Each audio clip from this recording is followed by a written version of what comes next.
যখন আমরা এগিয়ে যাওয়ার চেষ্টা করছিলাম, এই মুহূর্তে আমাদের অনেক ফোরামের অনেক গুরুত্বপূর্ণ নেতৃত্বকে অ্যারেস্ট করেছিল, ধাক্কাধাক্কি দিয়েছে। তারপরেও আমরা বাধা অতিক্রম করে এগিয়ে যাচ্ছিলাম। সেই সময় ওই পুলিশদের মধ্যে থেকে দাঁড়িয়ে থাকা বা যারা আমাদেরকে আটকাচ্ছিল, ওই ভিড়ের মধ্যে থেকে একজন হলুদ টি শার্ট পরা ব্যক্তি এসে আমাকে আক্রমণ করে। আমার এই জায়গাটাতে প্রচন্ড আঘাতে ঘুষি মারে। জানি না তার ইন্টেনশনটা কি ছিল, কতটা সে আঘাত করার জন্য করেছিল। তবে আজকে আমার সন্দেহ হচ্ছে আমার উপর একটা প্রাণঘাতী হামলা চালানোরও অপচেষ্টা চলেছিল। তারপরে পরেই আমি সংবাদ মাধ্যমে বলেছিলাম যে হলুদ টি শার্ট পরা একজন, আমি অভিযোগ দায়ের করেছিলাম হেয়ার স্ট্রিট থানাতে। সে অভিযোগের কপিটাকে আমি আগে দেখিয়ে দিই। যে অভিযোগে আমি হেয়ার স্ট্রিট থানায় 20 তারিখে অভিযোগ করেছি, সেখানে সরাসরি আমি বলেছি, দেখুন এখানে আছে যে একটি হলুদ টি শার্ট পরিহিতা অজ্ঞাত পরিচয় ব্যক্তি, যিনি হয়তো পুলিশকর্মী বা শাসক দলের সঙ্গে যুক্ত কে হতে পারেন, আমার কাছে এসে হঠাৎ আমার পেটের অংশে ঘুষি মারেন। স্পেসিফিক এটা উল্লেখ করে অভিযোগ দায়ের করেছি।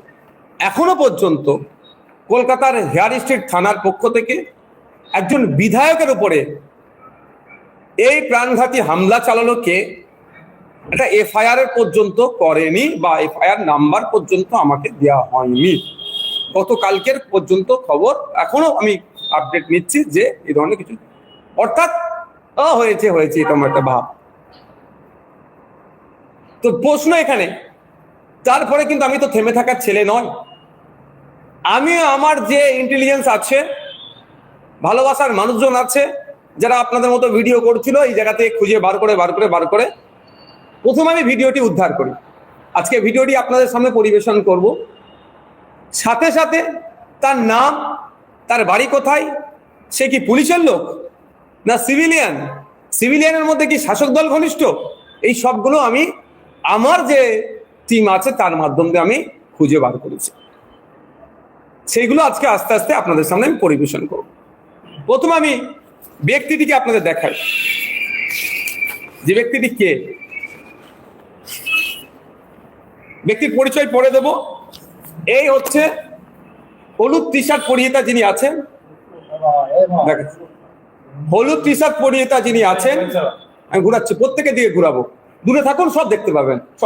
সবাইকে দেখানোর জন্যই আজকে দেখেছি আমি, আপনাদের মাধ্যমে বাংলার মানুষকে দেখাবো যে আমার উপরে প্রাণঘাতী হামলা কে চালাতে এসেছিল, কে এই ব্যক্তি, এর পরিচয় কি, ডেট অফ জয়নিং কবে হচ্ছে পুলিশে, ডেট অফ রিটায়ারমেন্ট কবে আছে, ডেট অফ বার্থ কি, সবটাই আপনাকে আমি দেখাবো। এই ব্যক্তিটি আমাকে হামলা করে, আমার উপর প্রাণঘাতী হামলা চালায়। আপনাদের জানিয়ে রাখি, সেই দিন মেডিকেল রিপোর্টে যতটা এসেছিল পরবর্তীতে ভয়ঙ্কর অবস্থা, আমার লিভারেও হয়তো আক্রান্ত হয়েছে, আমার লিভার আক্রান্ত হয়েছে। তো আমি এই মুহূর্তে বলতে পারছি না, কারণ আমি অসত্য পথ অবলম্বন করে পলিটিক্স আমি করি না। গত 2 দিন ধরে আমার প্রচন্ড ব্যথা হচ্ছে এখানে। আমি ডক্টর সাহেবদের সাথে যোগাযোগ করেছি, তিনি আমাদেরকে জানিয়েছেন ওই আগামীকাল বা পরশুদিন আমাদের কলকাতায় ধর্ণমঞ্চ হচ্ছে, এই ধর্ণমঞ্চ স্থল থেকেই আমি ট্রিটমেন্টে যাব। এখানে আমার সিটি স্ক্যান, ফুল ইউএসজি না কি সব বললেন, আর করবেন যে লিভারে আক্রান্ত হয়েছে কি হয়নি, কেন এত ব্যথা হচ্ছে কেন। দেখ, এই ব্যক্তিটি আমি আরো ভালোভাবে বেশ কয়েকটি ছবি আপনাদের দেখাবো। এই ব্যক্তিটি আমার উপরে যে হলুদ শার্ট পরে আছেন, তিনি আক্রমণ করেছেন। আমি ডে 1 থেকে আপনাদের বলেছি যে আমাকে হলুদ টি শার্ট পরিহিতা ব্যক্তি যিনি পরেছিলেন হলুদ টি শার্ট, তিনি আমাকে মেরেছেন। আমি অন্য কোনো কারো কথা বলিনি। তো একটা জিনিস আমি এস্টাবলিশ করে দিলাম যে আমার উপরে যে আক্রমণ হয়েছিল, সে ডে 1 যেটা বলেছিলাম হলুদ টি শার্ট পরেছিলেন, আজকে তার প্রুফ দিচ্ছে। এবার এর ভিডিওটা আপনাদের দেখাচ্ছি, কিভাবে আসছে, আমার উপরে কিভাবে আক্রমণ করছে এবং আক্রমণ করে কিভাবে ফিরে যাচ্ছে। এটা দেখার দরকার। বাংলার মানুষ আজকে দেখছে, আপনাদের মাধ্যমে বাংলার বাইরের মানুষও দেখবে যে একজন বিরোধী দলের বিধায়কের উপরে কিভাবে পুলিশের মধ্যে থাকা ব্যক্তি প্রাণঘাতী হামলা চালালো। আর এতদিন হামলা, আজকে 20 তারিখে হামলা চালিয়েছে, আজকে 29 তারিখ, 9 দিন হয়ে যাওয়ার পরেও এই বিষয়ে পুলিশের সদাত্মক ভূমিকা নাই। আমার অপরাধটা কি? আমার অপরাধটা এটাই যে জল জমি জঙ্গলের স্বাভাবিক অধিকার আদিবাসীদের কেন কেড়ে নেওয়া হবে? 2006 ফরেস্ট রাইট অ্যাক্টকে অ্যামেন্ডমেন্টের নামে যে আদিবাসীদের থেকে জঙ্গলকে কেড়ে নেওয়া হচ্ছে, এর প্রতিবাদ আমি করি। প্রিন্সিপাল অ্যাক্ট 1995 ওয়াকাফ আইনের অ্যামেন্ডমেন্ট করে 2025 সালে যে নতুন আইন নিয়ে এসেছে, এই আইনের বিরোধিতা করছে। এটা মুসলিম সম্প্রদায়ের উপরে ধর্মীয় ভাবাবেগের সাথে সাথে ধর্মের উপরে আক্রমণ হচ্ছে, সংবিধানের একাধিক আর্টিকেলের উপরে আক্রমণ হচ্ছে, এর বিরোধিতা আমি করছি। আমার উপরে আক্রমণের কারণ কি? ফেক ST/SC সার্টিফিকেট রমরমা মার্কেটে। যারা এসটি নয়, যারা SC নয়, তারা ST/SC কোটায় চাকরি পাচ্ছে, এর বিরোধিতা আমি করছি বলে। আমার অপরাধটা কি? আমাকে কেন প্রাণে মারার চেষ্টা হচ্ছে? হয়তো আমার কাছে ফোর্স না থাকলে এতদিন হয়তো আমার প্রাণে মেরেই দিত এরা। যে আমি প্রতিবাদ করছি যে ওবিসি আপনি সার্টিফিকেট দিচ্ছেন, ঠিক কথা, কল্যাণী ইউনিভার্সিটিতে জিওলজি ডিপার্টমেন্টের যারা পিএইচডির জন্য চান্স পেল, সুযোগ পেল, OBC A OBC B category থেকে, আমরা দেখতে পেলাম তার মধ্যে একজনেরও মুসলিম পিছড়ে বর্গের মুসলিম সম্প্রদায়ের উপস্থিতি দেখতে পেলাম না। এর প্রতিবাদ করছি। কেন আপনি শেরশাবাদী আর জনগোষ্ঠীকে ওবিসি এ থেকে তুলে ওবিসি বিতে পাঠালেন? এই ধরনের অনেক বানিয়া সম্ভবত জনগোষ্ঠী আছে, এ থেকে তুলে বি থেকে পাঠালেন। এই অন্যায়ের প্রতিবাদ করছি। আমার পরিযায়ী ভাইরা, বাঙালি যারা ভিন্ন রাজ্যে কাজে যাচ্ছে, তাদের উপর আক্রমণ হচ্ছে, লাশ হয়ে ফিরে আসছে। কখনো সোমনাথ দেবনাথ, আফরাজুল, সাবির মল্লিক, হেমন্ত রায়, তো দীপু দাস, এই ধরনের অনেকে লাশ হয়ে বাড়ি ফিরে আসছে, অনেকে আক্রান্ত হচ্ছে। এই লাস্ট 2 দিন আগে উড়িষ্যাতে বা কলকাতায় বাঙালি পুলিশ সাথে আমাদের মেদিনীপুরের শ্রমিকের উপরে প্রাণঘাতী হামলা চালিয়েছে। এটা বন্ধের আমি দাবি তুলছি। এই জন্য আমার উপরে আক্রান্ত নেমে আসছে, আমার উপরে প্রাণে মারার চেষ্টা হচ্ছে। SIR এর নামে নাগরিককে অহেতুক হয়রানি করার চেষ্টা হচ্ছে, নাগরিককে ভয় দেখানোর চেষ্টা হচ্ছে। সেই জন্য আমি প্রতিবাদ করেছি যে SIR এর নামে নাগরিক হয়রানি করা যাবে না, নাগরিককে আতঙ্কিত করা যাবে না, যাকে তাকে ডিভোটার ঘোষণা করা যাবে না। এইগুলো বা বিভিন্ন সময় মানুষের উপরে ঘটে চলা আক্রমণের বিরুদ্ধে আমি যখনই কথা বলি, দেখছি আমার উপরে আক্রমণ নেমে আসছে, আমাকে প্রাণে মারার চেষ্টা হচ্ছে। আমি এখন আপনাদেরকে দেখাবো ওই ভিডিওটি, যে ভদ্রলোক কিভাবে আসছেন, আমাকে মারছেন, আমাকে মেরে আবার ফিরে আসছেন। আমি রোটেট মোডে হয় নাকি দেখছি, এটা আমি মোবাইল সম্বন্ধে খুব একটা বেশি জানি না, আমি একটুখানি অপেক্ষা করুন। এই দেখুন, এখানে দেখুন এই হলুদ জামা পরিহিত ব্যক্তিটিকে দেখুন, আমি পরে দেখাবো। ঢুকছে, হ্যাঁ দেবো অবশ্যই, সবাইকে ভিডিওটি দেবো। আপনাদের বলবো আগে দেখুন, আমি আর একবার দেখাবো, আগে দেখে নিন। আপনারা নজর রাখবেন হলুদ টি-শার্ট পরা এই ব্যক্তিটি। আমি বলছি, তার ব্যাখ্যা করছি আপনাকে, অনেক ব্যাখ্যা আছে এর মধ্যে। আপনারা হয়েছে দেখা, মেরে বার হবে, ঢুকছেন, মারলেন, আবার বেরিয়ে চলে আসলেন। ভিডিও সমাপ্ত হয়েছে।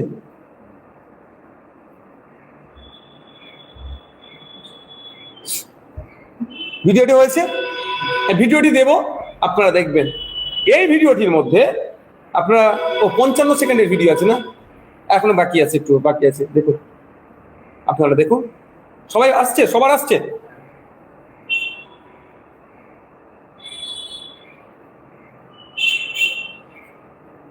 আপনারা ভিডিওটি দেখুন, তারপরে আমি ব্যাখ্যা, মানে এনার যখন বার হবে, এনার বডি ল্যাঙ্গুয়েজটা আপনারা একটু দেখবেন। যখন ইনি বার হবেন, এই ভদ্রলোকের নাম, ভদ্রলোকের ঠিকানা, ভদ্রলোক পুলিশ কি সিভিলিয়ান, সবটা আমি ডিসক্লোজ করব। রাজ্য প্রশাসন কি ঘুমাচ্ছে? একটা বিধায়কের উপরে প্রাণঘাতী হামলা চলল, তারপরও রাজ্য প্রশাসন নড়ে চড়ে বসতো না।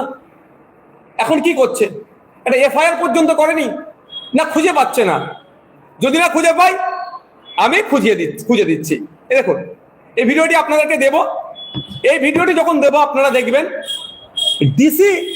ডিসি স্যার ওখানে উপস্থিত ছিলেন, সম্ভবত DC-3। এই লোকটি ডিসি স্যারকে ঠেলে দিয়ে আমার উপরে যে আক্রমণ করেছে। আমার সিকিউরিটি ছিল, প্রশ্ন করতে পারেন আপনারা যে তাহলে আপনার সিকিউরিটি কি করছিল? যখন দেখছে যে অশোক স্তম্ভ দিয়া স্টার চিহ্ন ডিসি তারা SP র্যাঙ্কিং তারা অফিসার হয় গ্রামীণ এলাকাতে, শহরে আমরা ডিসি যাকে বলি, বা CP র্যাঙ্কে যারা অফিসার হয়, তো যখন ঢুকছে ডিসি কে যখন ধাক্কা মেরে দিয়ে উনি ঢুকছেন, নিশ্চিতভাবে এরা ভেবেছেন যে সিভিলে থাকলে ওরা হচ্ছে CP হতে পারে বা মানে ওনার থেকেও বড় অফিসার। কারণ সাহস হয় না একটা কনস্টেবলের, একটা ওসির, একটা এসির যেখানে ডিসি উপস্থিত থাকবে, SP-রা উপস্থিত থাকবে। এনারা ভেবেছেন ইনার থেকেও বড় অফিসার, সেই জন্য হয়তো ধাক্কা দিয়ে এসে সাহেবের সাথে কিছু বলবেন, ফলে যে আসছিল আটকায়নি। তার প্রমাণ আপনাকে দিচ্ছি যে আপনার ভিডিওটা যেটা দেবো দেখবেন, রাইট সাইডে ডিসি স্যার দাঁড়িয়েছিলেন, যে ডিসি স্যারকে ধাক্কা মেরে কিভাবে উনি আগিয়ে আসছেন। আমি আপনাদের একটু শুধু দেখিয়ে দিতে চাই।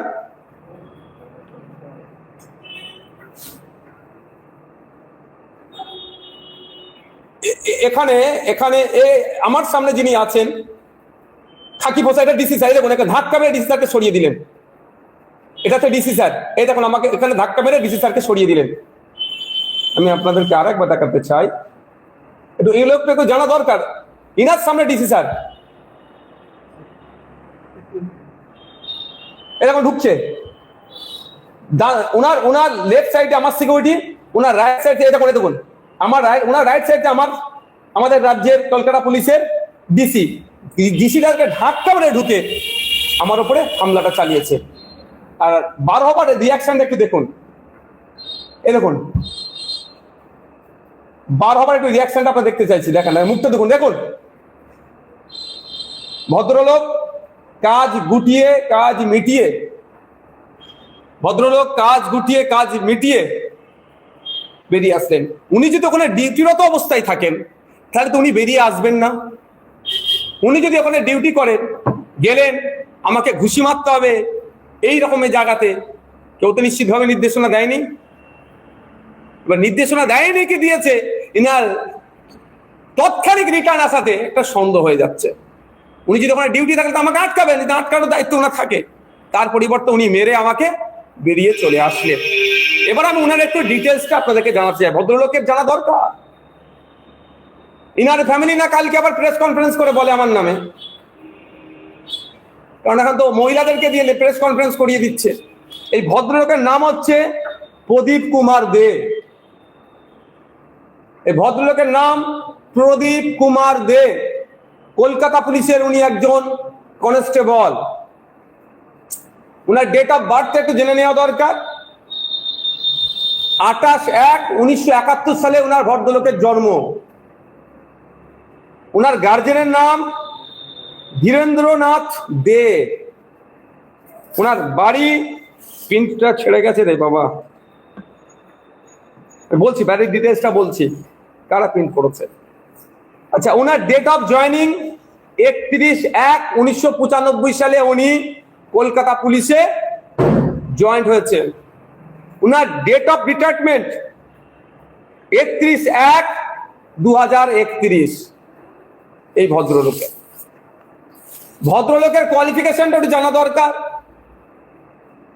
একটা MLA কে এসে ভাট করে মারছে, প্রাণঘাতী হামলা চালাচ্ছে, ভদ্রলোক মাধ্যমিকের গন্ডি পার করতে পারেননি। ওনার একটা কোয়ালিফিকেশন, আর কতটা কম বলে অপমান ওনাকে করবো না। ফোন নম্বরটা দেবো না, ওনার সাথে আমার আইনি লড়াই হবে। ফোন নম্বর বললে কেউ ওনাকে ফোন করে ডিস্টার্ব করতে পারে, ফোন নম্বর পর্যন্ত আমার আছে। তবে একটা বড় টুইস্ট আছে এর মধ্যে। টুইস্টটা হচ্ছে, ঠিক আছে বলছি, টুইস্টটা হচ্ছে ভদ্রলোক অফিসিয়ালি এখন ভবানীপুরের আন্ডারে আছে অফিসিয়ালি, কিন্তু ভদ্রলোক এখন ডিউটি সামলাচ্ছে হেয়ার স্ট্রিট থানাতে। এটা আমি ঠিক খুঁজে বার করতে পারছি না। অ্যাড্রেসটা প্রিন্ট করে আনতে বলো, নিচে থেকে দিয়ে দাও। ভবানী ভবনে ডিউটি থাকলেও ভবানীপুর আমি এটা বলে দিচ্ছি, এক মিনিট দাঁড়ান। ভবানীপুর পুলিশ, যেটা সাউথ ডিভিশনের মধ্যে পড়ছে, ওখানে ওনার অফিসিয়াল অ্যাপয়েন্টমেন্ট লেটেস্ট যেটা আমাদের কাছে আপডেট আছে। কিন্তু উনি এখন উনি হেয়ার স্ট্রিটে কাজ করছেন।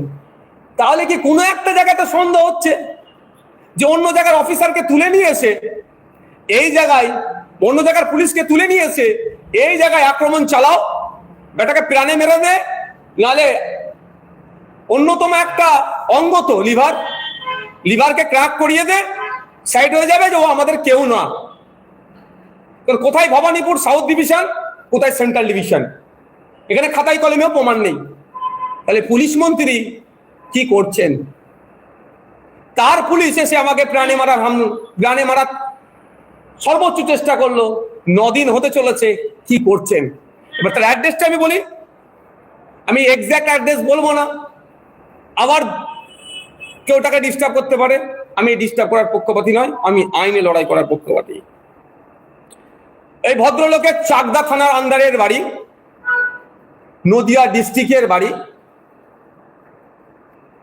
দুটো বললাম, থানার নাম বললাম যে থানায় বাড়ি, আর কোন জেলাতে বাড়ি। চাকদা থানা, নদিয়া জেলাতে। এই আমি ডিটেলস তুলে দিলাম। আমার এখানে গুটিতে এক প্রশ্ন থেকে যাচ্ছে যে ওই ভদ্রলোককে ভবানীপুরের পুলিশ স্টেশনে যার ডিউটি, সে হেয়ার স্ট্রিটে এখানে আসলো কি করে? হেয়ার স্ট্রিটে তিনি ডিউটি সামলাচ্ছেন কিভাবে? খাতায় কলমে তো এখনো দেখতে পেলাম না। যদি আমি হেয়ার স্ট্রিটে অভিযোগ করেছি, অভিযোগ তো তার থানাতে আছে, কেন তার এফআইআর পর্যন্ত করা হলো না? এখন পর্যন্ত আমাকে এফআইআর কপি দেয়নি, জাস্ট আমার অভিযোগ নিয়েছে, রিসিভ দিয়েছে। এর বাইরে রাজ্যের একটা এমএলএ কে প্রাণঘাতী হামলা চালালো, এখনো পর্যন্ত আপনার কারা চালালো বা স্পেসিফিক আমি কি বললাম যে হলুদ শার্ট পরেছিল, সবই ওখানে তো হাজার হাজার হলুদ শার্টের লোক ছিল না, খুঁজে বার করতে পারলাম না।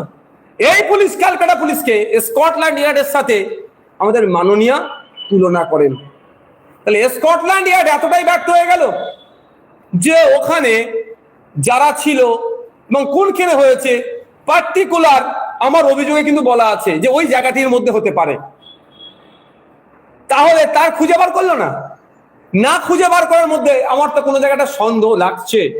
সন্দেহটা এটাই যে তাহলে আমাকে মারতে, প্রাণঘাতী মারতে কারা পাঠালো? তদন্ত হোক। পুলিশ যদি তদন্তে ফেলিওর হয়, কোর্টের দরজা খোলা আছে, কোর্টে যাব, কোর্ট থেকে তদন্ত করব কে বা কারা আমাকে আমার উপরে প্রাণঘাতী হামলা চালানোর জন্য ওই অফিসারটাকে, ওই পুলিশ কনস্টেবলটাকে পাঠালো। আর একটা মজার কথা শুনুন, এই যে কনস্টেবলের হচ্ছে এর এক্সাক্ট কি বলতে পারবো না। আপনারা অনেকে খবর দেখিয়েছিলেন, মাদ্রাসার শিক্ষকরা প্রেস ক্লাবের সামনে বেশ কয়েকদিন ধরে ধর্নায় বসেছিল, রাত্রিরে তাদেরকে বন্দুক দেখিয়ে মারধর করে তুলে দিয়েছিল। তখন আমার বলেছিল যে একটা লম্বা ঠান্ডা লোক, খুব লম্বা চওড়া লোক, গোপ আছে, সেই সেদেরকে বন্দুক বার করে দেখিয়েছিল। এটা হয়তো হতে পারে, আমি সেটা বলবো না যে উনি এই ব্যক্তি, কারণ এর পাস রেকর্ড খুব একটা ভালো নয়, সন্দেহ হচ্ছে। দ্বিতীয় হচ্ছে কলকাতা পুলিশের বর্তমানে যেটা ওই করে রেখেছে গো, ওয়েলফেয়ার বোর্ড নাকি এটা আছে, এই পুলিশটা ওয়েলফেয়ার বোর্ডের নেতৃত্ব যারা আছে তাদের সাথে খুব ভালো মোহরম, অর্থাৎ ওয়েলফেয়ার বোর্ডের কাছে একজন গুড কনস্টেবল হিসাবে পরিচিত।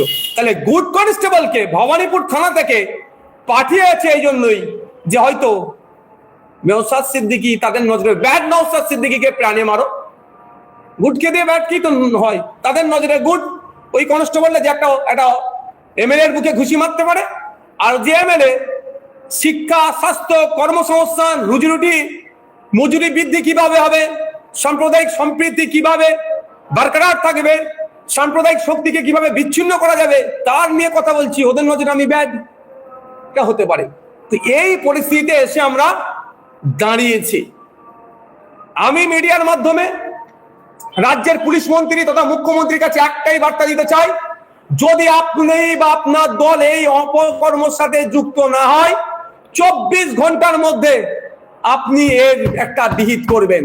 আর যদি আপনার দলের বা আপনাদের কোনো ইন্টেনশন থেকে থাকে, তাহলে আপনারা এই এত প্রেস কনফারেন্স করে সত্যতা যাচাইয়ের উপরেও আপনারা চুপ থাকবেন। বাংলার মানুষকে বলবো, 24 ঘন্টা অপেক্ষা করুন, কি করছে দেখি। 24 ঘন্টা কেটে যাওয়ার পরে যদি দেখি না করে, আমি এই অভিযোগের নিয়ে, আমি তো মারামারি হানাহানির পক্ষপাতী নই, আপনারা ভালো করে জানেন। আমি শান্তি সম্প্রীতির ঐক্যের সবসময় কথা বলি। আমি দুটো জোড়ার কথা বলি, আমি ভাঙার কথা কোনোদিন বলিনি আর বলবো না। আমার রাজনৈতিক করে আমার পেট চলবে, সংসার চলবে, এটা আমার প্রফেশন, পেশা, এটাকে আমি এভাবে নিই না। সুতরাং 24 ঘন্টার পরে যদি দেখি রাজ্যের পুলিশ মন্ত্রী তথা মুখ্যমন্ত্রী তাদের উপরে ওঠা অভিযোগকে তারা ন্যস্ত করেননি, এই পুলিশের কনস্টেবলের নামটা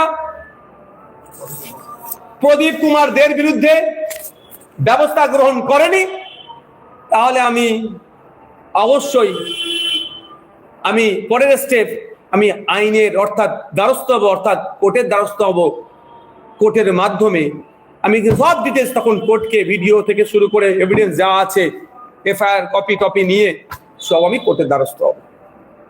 এবার আপনাদের যদি এর মধ্যে কোনো কোশ্চেন থাকে আপনারা করতে পারেন, আমি উত্তর দেব। যে ব্যক্তির কথা আপনি বললেন এবং যেটা খোলসা করলেন যে একজন পুলিশ কর্মী তার পরিচয় নিয়ে দিলেন, মানে এটা তাহলে সরাসরি সন্দেহ কাকে করছে যে মানে পুলিশ থেকে হতে পারে বা অন্য কোনো একটু চেয়ার নিয়ে বসো না ভাই, আমার কেন ডিস্টার্ব করছো? কেউ হাত ঢুকাচ্ছে কেন? পুলিশ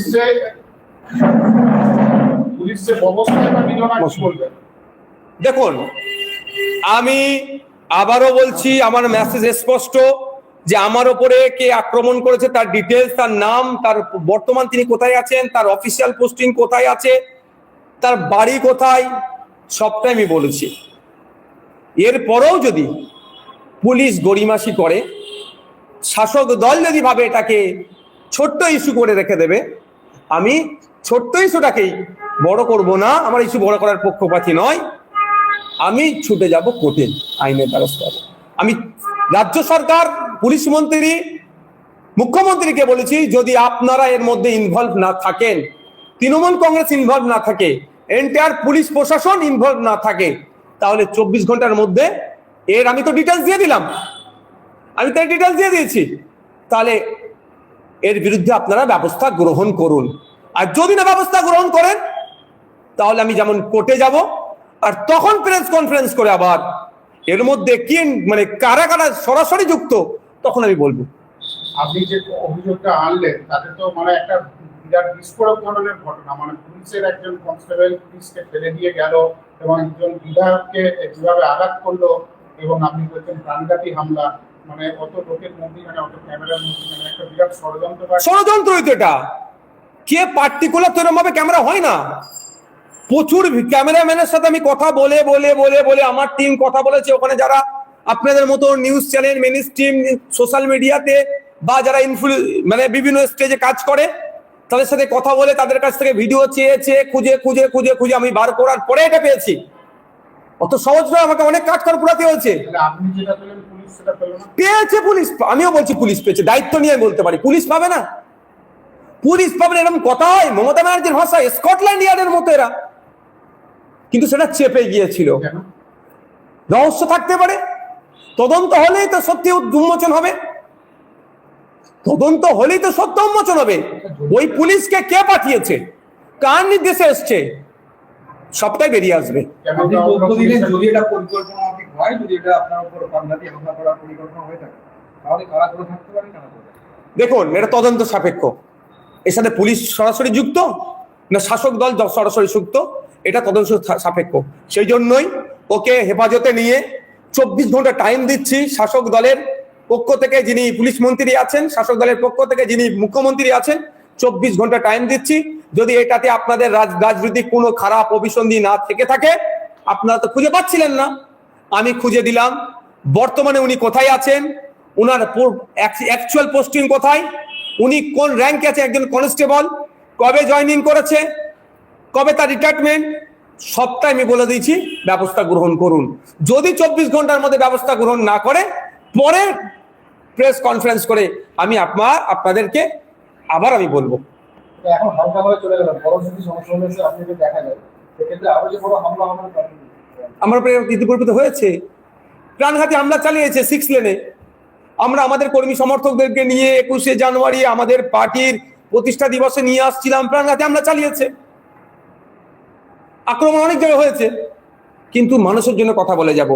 যদি আমার জীবনের শেষ নিঃশ্বাস যতক্ষণ থাকবে মানুষের জন্য কথা বলে যাব, সেটা জাত ধর্ম বর্ণ নির্বিশেষে।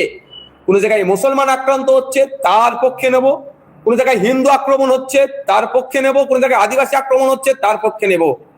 পার্টিকুলার কোনো ধর্মের মানুষ জাতের পক্ষে নিয়ে আমি নয়। যারাই আক্রান্ত, সে যে কোনো ধর্মের হতে পারে, তাদের পাশে থাকবো। যারা আক্রমণ করছে তাদের বিরুদ্ধে কথা বলবো। তাতে যদি আমাকে প্রাণে মেরে দেয়, আমি হাসি মুখে মৃত্যুবরণ করে নেব, কিন্তু অন্যায়ের বিরুদ্ধে কথা বলতে আমি পিছপা হব না। যে ব্যক্তির পরিচয় আপনি তুলে ধরলেন সে একজন পুলিশ কর্মী, আপনি অভিযোগ করেছেন পুলিশের কাছে, পুলিশ কোনো ব্যবস্থা নেয়নি। আপনার তথ্য প্রমাণ দেখানোর পরেও যদি পুলিশ স্টেপ নেয়, তাকে অ্যারেস্ট করে, কি মনে হয় এরপরে তদন্তটা সঠিকভাবে হবে বা সে সাজা পাবে? দেখুন, আমি চাই, আমি প্রথম যেটা দরকার যে তদন্ত হোক, সত্য বেরিয়ে আসুক। ওকে কে গ্রেফতার, ওকে কে পাঠিয়েছিল মারতে, ওর ইন্টেনশন কি ছিল, কার নির্দেশে এসেছিল, গ্রেফতার হবে, ডিটেন করবে, করবে, সব পার্ট অফ ইনভেস্টিগেশন। আমার লক্ষ্য হচ্ছে ওকে কে পাঠিয়েছিল, ওর ইন্টেনশন কি ছিল, কেন পাঠিয়েছিল, এর রহস্যটা কি, কাদের নির্দেশে এসেছিল, এইগুলোকে উন্মোচন করতে হবে। পুলিশ যদি ওকে খুঁজে না পায়, তার ডিটেলস আমি দিয়ে দিয়েছি। তাকে আমি চিনিয়ে দিচ্ছি, এই ব্যক্তির, এই ভদ্রলোকটি, তার নাম, ঠিকানা, কোন পোস্টে আছে, কনস্টেবল, সবটা দিয়েছি। এরপরেও যদি না খুঁজে পাই, কোর্টে যাব। যদি তদন্তের গতি ঠিকঠাক না হয়, আপনার কথা অনুযায়ী হয়তো গ্রেফতার করলো, তদন্তের গতি ঠিক করছে না, আইনের দরজা খোলা আছে। আমাদেরকে অন্যায়ভাবে, অনৈতিকভাবে, অগণতান্ত্রিকভাবে আমাদের ডেমোক্রেটিক রাইট এক্সারসাইজ করতে দেয়নি। আমাদেরকে তুলে নিয়ে গিয়ে 24 ঘন্টার মতো আমাদেরকে আটকে রেখেছিল জেলে। 24 ঘন্টা আমাদের আটকে রেখেছিল। পরে আইনের চড় খেয়ে মুখ ফুলিয়ে বাড়ি গিয়েছে পুলিশ প্রশাসন, আমরা বুক ফুলিয়ে বাইরে বেরিয়ে মালা পড়েছি। সুতরাং আইন জিন্দাবাদ, আইন বিচার ব্যবস্থা জিন্দাবাদ। তো আইনের প্রতি ভরসা রেখে আইনের দ্বারস্থ আমি হব।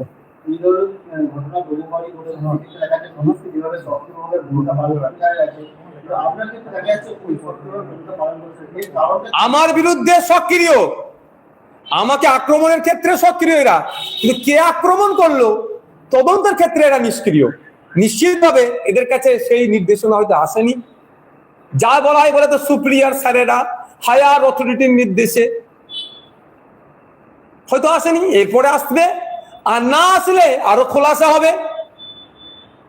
আমি তো ছেড়ে দেওয়ার ছেলে নয়, অন্যায়কে প্রশ্রয় দেওয়ার ছেলে নয়। আমি আমার দলের লোক অন্যায় করলে তাকে ছাড়িনি। আমাদের পার্টির গাইডলাইন এটাই, অন্যায়কারীকে কোনোভাবেই ছাড় হবে না।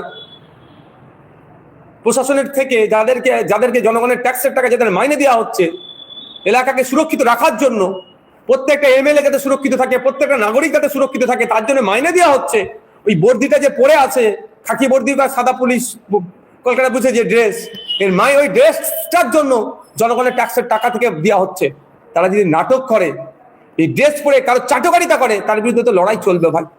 বিভিন্ন সময় আমরা দেখেছি কেউ ফেসবুকে পোস্ট করলে একদিনের মধ্যেই তার বাড়িতে নোটিশ শুরু হয়, কিন্তু আপনি 1 সপ্তাহ হয়ে গেছে অভিযোগ করেছেন, এখনো পর্যন্ত কোনো রকম পোস্ট বা কোনো রকম 1 সপ্তাহ কোথায়, আজকে 9 দিন হচ্ছে, আজকে 9 দিন চলছে, ঘটনা হয়েছে, অভিযোগ হয়েছে, কোথায় এখন?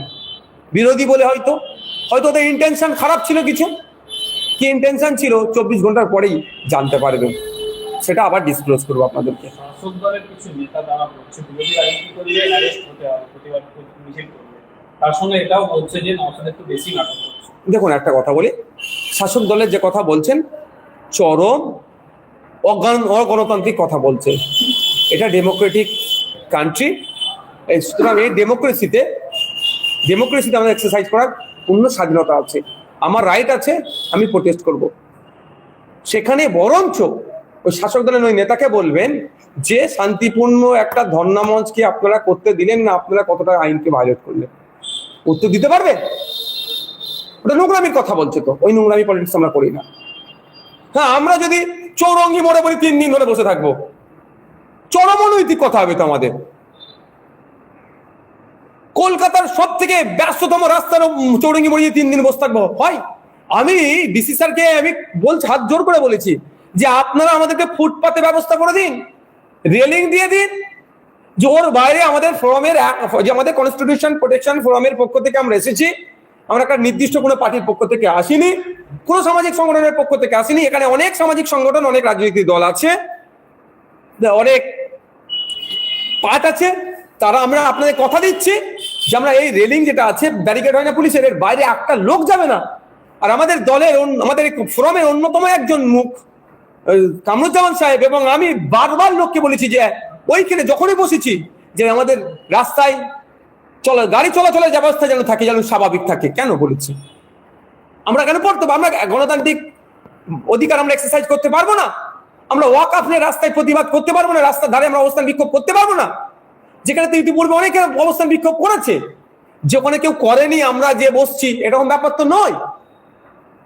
আর একটা কথা হচ্ছে, নওশাদ মিথ্যে কথা বলেছে কি সত্য কথা বলেছে, সেই দিনকে অনেকে বলছে নওশাদ নাটক করছে।